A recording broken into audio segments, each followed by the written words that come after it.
This idea of visionary and integrator are really two important roles. But what you've got is a team working in a circle, like everybody's got a point. It isn't a pyramid. It's not like you're at the top, you're the best, you're making all the decisions, and then you're trying to make people below you do everything. You are in a circle and everybody has a circular team-like relationship. It's interdependent.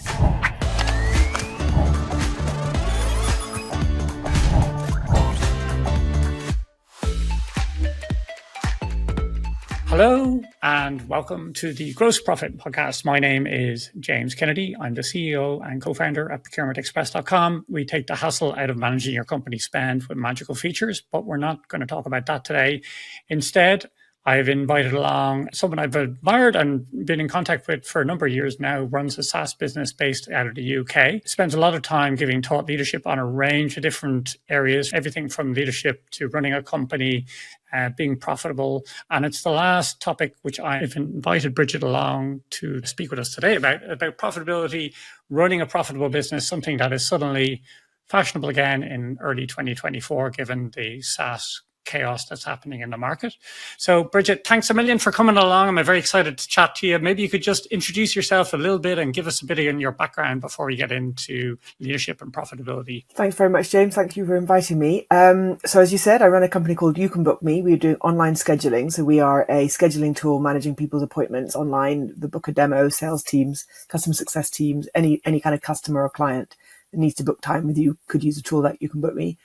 We've been doing it for about 12 years. So we're bootstrapped and done it over a longer time. So we've grown to about $5 million ARR. We're profitable, have been for a long time. I know you've got questions on that. And we run a remote company. So we're sort of fairly international. We have people working for us in Europe and North America. Love talking about how to run companies. It's something I've been doing for the last 12 years. So I've got as much to learn as I have to offer advice to anybody as well. You have an unusual background as a SaaS founder, and I'm bringing it up because I want to talk about it later. So maybe you could just tell us about what was your passion in life today and what was it before you ran You Can Book Me? So because we're bootstrapped, that means that we didn't take on any institutional funding. We didn't take any VC or anything else. We started very slowly. And so previous to that, I did actually have another career. I worked in politics for a long time. So I worked in the UK Parliament. I've worked in UK local government and in devolved administrations as well. As a special advisor, I've worked as a political advisor and I've run campaigns inside politics. And I did all of that very happily for about 15 years. And then my co-founder, my husband, Keith, is a developer. He started the web applications in around 2003. So well before I started to run You Can Book Me. And what we saw was really over about a 5-year period, a transference of what we could achieve, impact that we could have. And I realized I could have more impact if I ran a software company than if I worked in politics. So I switched and then I did a little bit of both for a couple of years. And then in 2012, switched full time to running the company. So you mentioned impact there. I think it was Jason Cohen recently on Twitter talking about, the reason to become profitable is so that you can have impact. Yeah. And that's the whole purpose of it. So are there any parallels between thinking about how you should run a country and how you should run a company? Absolutely. I think about it all the time, as you wouldn't be surprised to know. What would I do if I ran the world? I think that it's all about systems. I was interested in politics because I was basically interested in the electoral system. It gets very nerdy very quickly, but in the UK, we have this ridiculous voting system, first past the post, which means that when you vote at an election, you don't get a result which is proportionate to the votes that were cast. And it just seems to me such an iniquitous thing to have in a system. You have political parties exercising disproportionate power over everybody else, and it's annoying. It's not legitimate. It would be, in sort of political philosophical terms, it's not legitimate, I don't think. So I suppose I'm interested in the legitimate exercise of power. And so when you run a company, when you run a business, a product, I've applied a lot of the same kind of things, which is how do we stay accountable? What is a good organization? How are you fair to people? What is the transactional value of working with other people in a group? There's so many read acrosses to that. And then how governments run countries. And I do think that the major issues with the way that countries are run is that too much information is held by discrete groups of people who then don't have accountable responsibilities to other people. They're not legitimately held, for example. They're secretive and they're corrupt. And corrupt not in everybody's taking bribes, but corrupt as in there is a system that if you don't have the opportunity to participate in it, you have no opportunity to change it. So it's kind of fundamentally unfair to the vast, vast majority of people. So a really good example in the UK is that if you go to private school, and there's only about 7 to 9% of people in the country go to private school, you are disproportionately represented in all of the governing groups inside the country. So, you have Parliament, Whitehall, the whole of the cabinet. The vast majority of those people have either been to private school or work alongside all those circles, like the high universities, for example. So if you don't go to private school, you're at an immediate, especially if you don't go to a boys' private school, you're at an immediate disadvantage. And it is structural. So you could say the same thing about hiring people, for example, inside a software company. Just before we started recording, we were talking about countries like Argentina and countries which are desperately trying to get economic growth going. And they've got people working there that have just as many skills, just as talented, but because they're not born in North America or they're not born in a country in Europe, it is much harder to break into working for these wealthy software companies. So you have the same thing, which is how can you be successful as a group overall by bringing in as many diverse talents as you possibly can, making the situation fair, making it a fair playing field, and obviously avoiding all of the usual things around discrimination, and making good decisions with as maximum information as possible. So that's what I'm interested in fundamentally. And originally I was interested in it through understanding how democracy works, understanding how parliament and decision making works. And now I'm interested in terms of running a capitalist, profit-driven software company. But there's a lot of parallels. Well, the analogy I see there is that, if I'm not wrong, the UK is the world's oldest democracy, and it was designed, before most of them, or all of them maybe. Oldest, I would say, would probably be, you're talking 2,000 years ago. I think what they say is the parliament is the mother of all parliaments. There's a kind of parliamentary system that started in Britain, which certainly does have very old tenure in the world of political systems, definitely. And now more modern democracies have fancier voting systems, etc. That kind of makes sense. Same thing happens in the US, I guess, with the college system that they have there. It was just practicality formed a lot of the function. That also fascinates me about a company. Like, companies effectively have not changed as far as I know. They're in their original state. You have the owners and the shareholders, and then, like, as you mentioned, you have to try and effectively compete against other companies and outperform them. But the structures haven't changed. We all have boards, more or less. We have a CEO. Some of them have co-CEOs. I'm not sure how well that works out. Is that the only structure you've considered? Because you are CEO there of about 15 people, I think. I don't have a board, though. Well, I am the board. You are the board. Okay, yeah. Okay, fair Me enough. and Keith, we are the board. I do have a board, but it is just me and Keith. Corporate law changes all the time. There is a difference between a public company and a private company, certainly. I think you could see culturally a lot has changed. So the way companies operate based on management of information and knowledge, that's changed because of the internet. That's changed because of Office cloud tools. Everybody's got email. So there's a whole load of stuff where, if you look at the 1950s office, where you had those pods and somebody's walking up and down with there's a tea lady, or at least in Britain there'd be a tea lady, and it's men, and they're behind little offices, and they've got their desks, and they've got secretaries, and they are doing work. Obviously that's not the same now. So you could say culturally companies have changed a lot. Corporately, from a legal standpoint, there's obviously a lot of change inside accountability for boards. There's anti-money laundering. There's a whole load of whistle-blowing requirements. Like, actually, boards now legally are required to report a lot more in the way that companies are run. I think what I find really interesting is the intersection between government and very, very large companies. When companies become so huge, they have this kind of sovereign state that then countries find it very difficult to challenge. So a really good example, as we're talking now, last week, the bosses of the 5 largest tech companies, Google, Snap, Facebook, Meta, Alphabet, and Discord randomly. I don't know why he was in there. Anyway, those guys were giving evidence to the Judicial Affairs Senate Committee in Congress in the United States.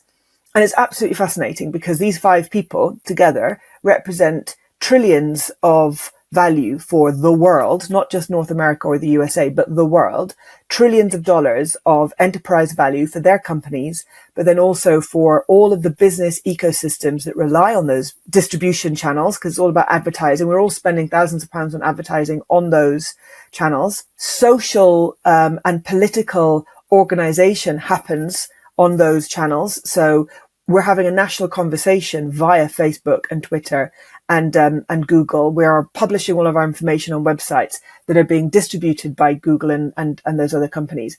And so they have, if you deconstruct it, they have an enormous amount of power, enormous. And so you've got these senators who are struggling to work out why, the grief of a parent or any adult that has suffered the harm that potentially social media could cause.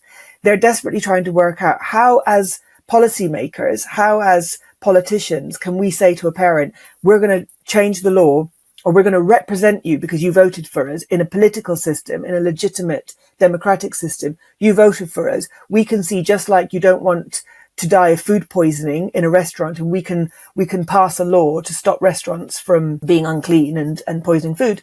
How are we going to pass a law that is going to stop this horrific thing happening, where young people are being affected by harms distributed in these social media giants? And there isn't an obvious answer, because the social media giants can turn up and give the evidence, and they can say, we can follow your corporate law, we can do everything you tell us to do, but you can't tell us not to do something that you haven't thought of. So if we invent something like social media, politicians hadn't thought of it, it's then disseminated out there into the world, the social and political impact happens, and the power and the money goes back to the people that own the company, not the politicians, not the guys that are running the country. I can describe it like the way companies run. We are very small microcosms of power. So we have a certain amount of power. If we run our companies, you are a co-founder, I'm a co-founder, I have a 50% stake in my company. I have a certain amount of power over other people, and I have a certain amount of power over the money that we make and over what we do and the things that we say. And that's the same for absolutely every human being. But then if you have a company that makes so much money, you have this disproportionate amount of power. The power that you have eventually goes beyond the reach of legitimate democratic lawmakers. That is the situation. Nobody can get Mark Zuckerberg now at this stage. In fact, I suspect that some of those people couldn't even change now what's in their companies, because their companies are so huge. They are the size of some countries in many cases. And as a result, they probably haven't worked out how do they control some of the stuff that their tools do. And then there's AI. So I don't think we've got time to talk about. Before you even get it further, no, the law of unintended consequences is not what they call it. These systems are so massively complicated that you could never predict, even if you could. This is where it becomes so tricky. It's the old tax debate. Like, people come up with closed down tax loopholes and then other ones pop up, and it's just the system is rigged for self-interest, I guess, ultimately. If I were to guess from what you said there, you want to create impact in the world. How do you feel about having power over the people in your company? It bothers me sometimes that I just have this job, and so-called what I have power over people in the company. It doesn't sit easily with me. How does it sit with you? You see, there's a difference between, a power grab, influence, and leadership. And you've just got to combine, hopefully all of them except for a power grab. But the point is that, leadership does need power and influence, and you just need to balance the two. You've got to get over being an employer. You've got to get over the fact that you're paying people to do stuff. And you have to celebrate the fact that you can pay people to do stuff better than you would ever be able to do it yourself. So you can't be some kind of megalomaniac as if ideally you would do everything yourself. No, I think you have to celebrate the consequences of being able to build a team. You have to celebrate the consequences of building a team, employing people over a long period of time, creating economic stability for them in their lives. It's something that we always celebrate. It's lovely to see people, move into new houses and have babies and get married and, go traveling, doing the things that they want to do. I always celebrate that as a function of the fact that I run a company that enables them to do it. So you have to look for the reasons why it's a good thing. I think you have to stay accountable. So I talk a lot about the way we run You Can Book Me. If new people join the company, like a finance manager, an HR manager, anybody inside operations, I've always been proud of the fact that they have seen You Can Book Me being run exactly as it should be, in a fair way that's fair to people.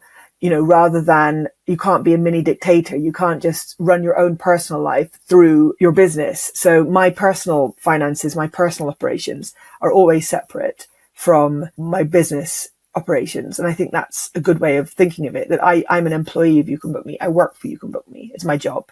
So that company is a different thing from the fact that I'm a founder and I own it. I think that what I've done more over the last 5 or so years, I've just networked more. And obviously people like you, James, I've known you for about 6 years now. I think we first met at MicroConf, didn't we? Meeting people, reaching out, being open, sharing. You then, I think, meeting other founders, other people who are running their companies, it kind of equalizes the problems, because the tendency would be to take on too many problems yourself, thinking that you've caused them. Which is a kind of a narcissistic tendency. Every founder has some form of narcissism because we are putting ourselves out there, let's face it. But I think that the negative side of that is that you then tend to blame yourself for absolutely everything. And you have to protect yourself. And one of the ways I found is talking to other people about the issues that I am dealing with. It is amazing when other people go, oh yeah, no, I dealt with that a few years ago. Or that's a problem I recognize. Or this is how you do with that. Or I can see instantly what's going on here and I can fix it or help you. These are things that realize that you're not alone yourself as a founder. So you shouldn't think of yourself as being the be all and end all. In fact, you're just another person doing a job. I think of leadership kind of as a circle, and right next to leadership is operations and execution. So the book I've read this summer, which I should have read years ago, but it was recommended to me, is Traction, Gino Wickman, The Entrepreneur's Operating System. I know you do it. I should have read it years ago. I don't know. I didn't, James. But anyway, this idea of visionary and integrator are really two important roles. But what you've got is a team working in a circle, like everybody's got a point. It isn't a pyramid, is my point. It's not like you're at the top, you're the best, you're making all the decisions, and then you're trying to make people below you do everything. You are in a circle and everybody has a circular team-like relationship. It's interdependent. You seemed a bit juxtaposed there between, yes, I have power over these people, but you're trying to make it a circle to make it egalitarian. And I get that. I 100% get that. I just want to know what the rules are. Tell me what the rules are, and then I'll work within that. Sounds like you're setting out the rules nice and clearly. Yeah, I completely agree. I think that sums it up very well. That's exactly what I think. Just back to AI though, I have thought about what I would do if I was running the country now that we have AI, but this is quite, radical and anarchic, and lawmakers would hate it. What every single government should do, or every single parliament should do, is run the whole of the corpus of law through AI. And so then AI can learn how laws are made, because of course laws go through a whole series of scrutiny and adjustments and amendments and so on. And then in order to draft new law, you should say to the AI, it's just one great big long prompt. I want a law, let's say, I don't know, dangerous dogs being a really bad example, but I want a law which is going to ban people from using these kind of dogs because they're dangerous. The AI would probably come up with better drafted legislation based on all of the previous types of amendments that had been made, with law that would then be a better quality because you could run all the case law through it as well. So what you're trying to do is separate accountability and legitimacy for deciding something is going to be the law, which is a human being job, and how the law gets drafted. And we mix up the two. So we often have highly qualified, creative human beings spending a lot of time trying to draft law. Machines can do that better. AI, I'm absolutely sure, could draft law better. What we're actually looking for is accountability for that law.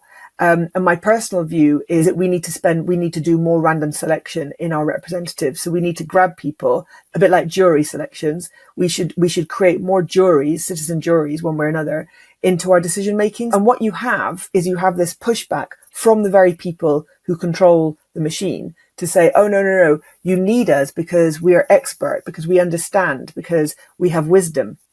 So it's not democratic at all. It's a trustee form of representation, the House of Lords being the best example. And it's not giving any agency to people who supposedly don't qualify because of their background. So those are the rules. I've come to the conclusion you're never going to be able to get the people who control the rules to change them, unfortunately. So it has to be changed from outside in.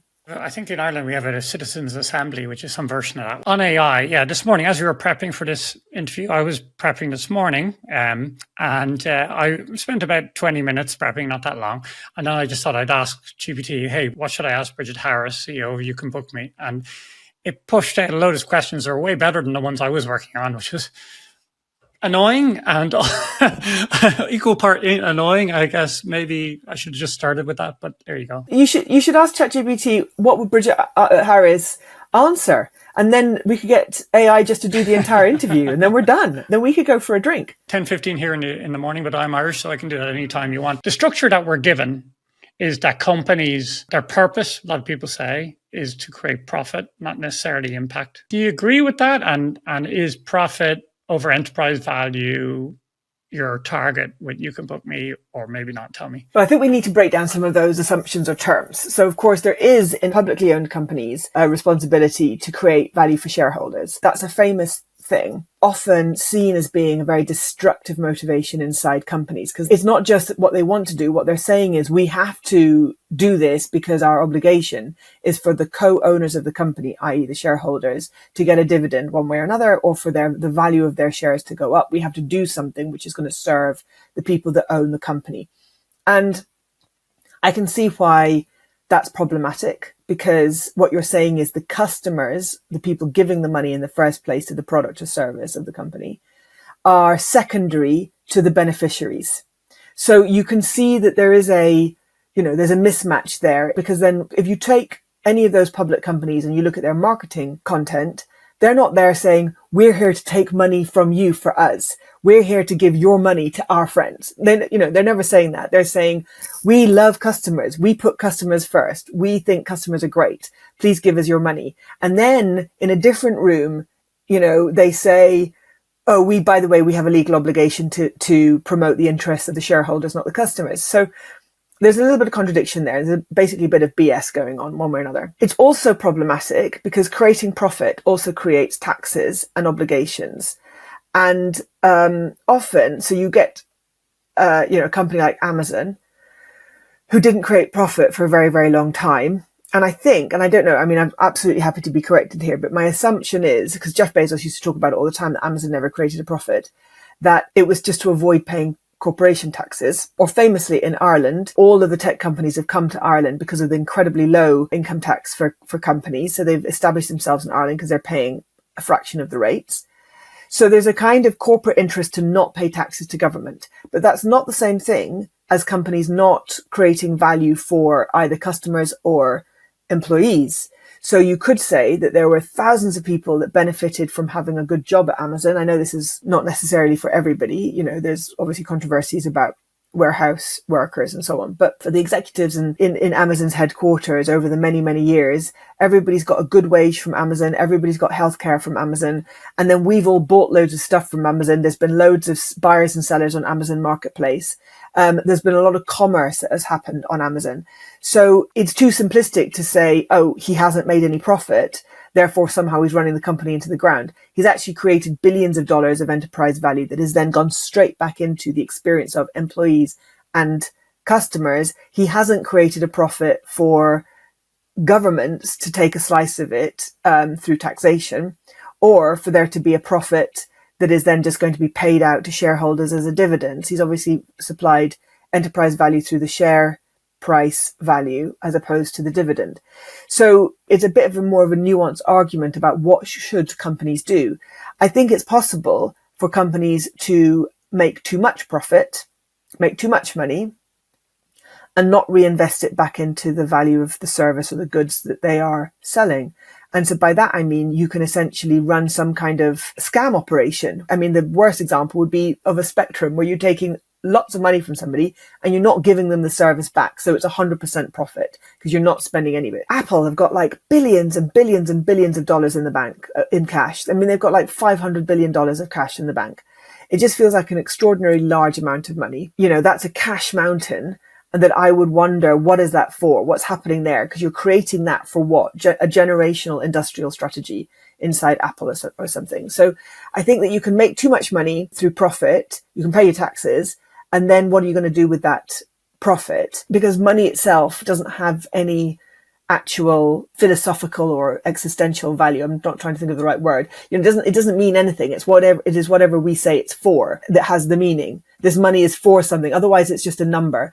So I think that in terms of impact, you can have a lot of impact without creating profit. You don't have to create profit to create impact. You can create impact by running a good company, offering a product that customers want, offering a great service to customers, employing people who like working for you, and feeling like your little part of the world is well looked after, well tended, and that is impact. Because if you think about so many businesses that are badly run, that don't create any good jobs for people, that offer crap goods and services, that aren't operating inside the marketplace in a functioning way, then your impact is just not to be crap. Your impact is just to run a good business. It's honest work. That's the point. On top of that, though, and I have thought about this, having been bootstrapped for so many years, I've realized the profound difference between running a bootstrap profit-driven company, where when we do create profit, we do profit share, for example, with our team members, but we can also reinvest profit back into other projects and so on.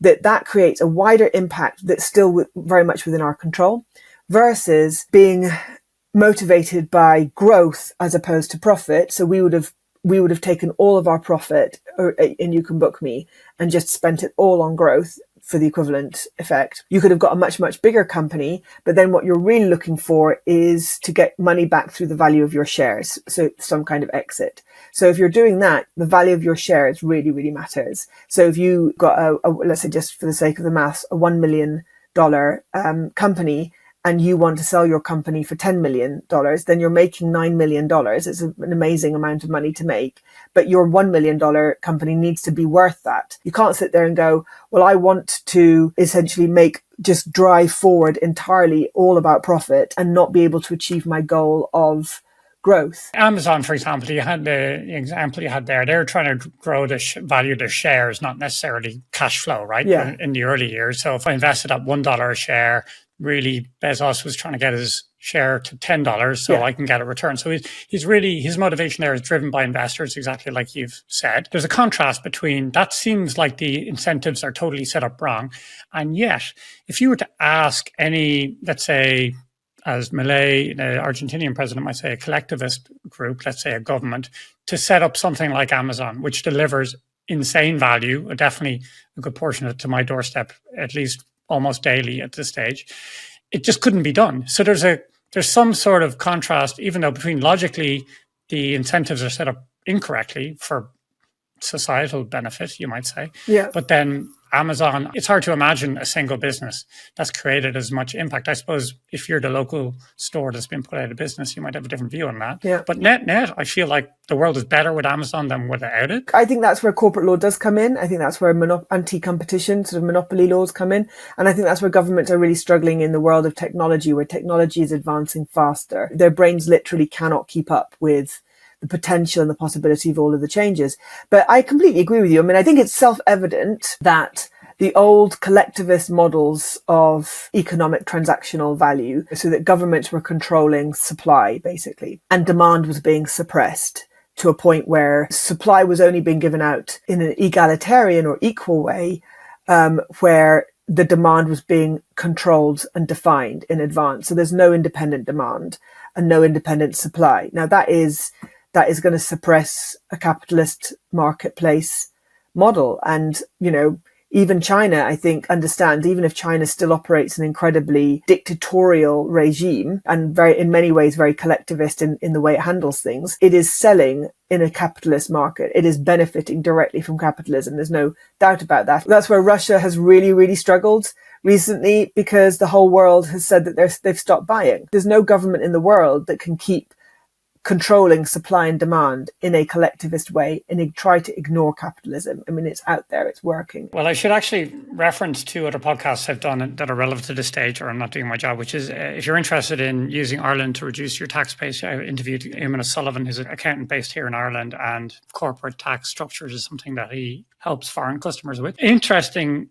Dr. Jens Meyer, he worked for a subsidiary of Bosch, and their company was sold to a Chinese company. And it was fascinating listening to him talk about why this Chinese company was so successful. Like, they had a R&D shift system. So they had R&D, but they did it 24 hours a day because they wanted to accelerate their R&D. And I had this view of, China quasi-communist, but oh my God, that sounds like hard work to me. Like, the reason they're winning, whatever way they set up the incentives, they're just working super hard, which is getting the benefit. Okay, so I want to bring it to something that really stuck with me, Bridget, from you years ago, which was that clearly you're walking the talk here. You're saying there's such a thing as too much profit, and you have profit share sometimes, let's say, with your employees. How did you structurally organize your company to focus on cash flow versus enterprise value? Not spending any money.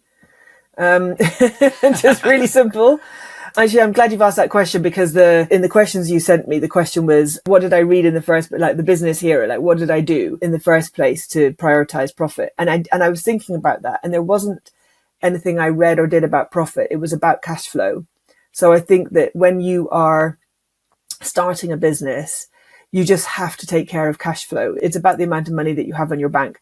No other conversation about ROI or investment, returns or speculation is as visceral as how much money you have in your bank account. So in the early days, be very careful about who you give money to, and what decisions that they're going to take on your behalf, because that's where your money is going to go. We did a lot of working along the side. As I said at the beginning, we had other jobs. We were doing other things to supplement our own personal income. So we didn't get paid from You Can Book Me for quite a few years. We certainly didn't get paid an awful lot or draw out any dividend or profit for a very long time. You have to be patient, and you have to tell the team, what your plan is and where you're going with this, and keep everybody on track. So I prioritize culture over salaries. So even if people weren't getting huge salaries, they were getting a great culture working for You Can Book Me. And so, for example, I didn't prioritize setting insane targets and numbers and trying to beat everybody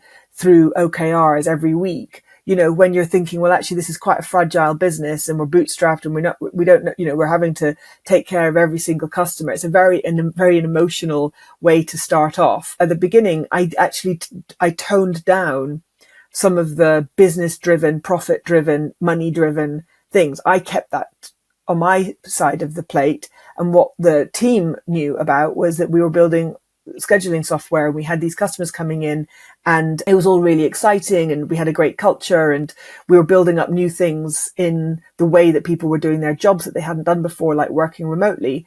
And it was fun. So I did all of that, hiding the fact that I was like a hawk looking at my daily deposits from Stripe and managing to the penny what we were spending. So you just have to manage your money like an absolute hawk. There's no other way. And then once you've understood that, you can then drive forward. Profit comes from being able to do the same thing on a repeated basis without increasing costs. So money in, money out isn't profitable.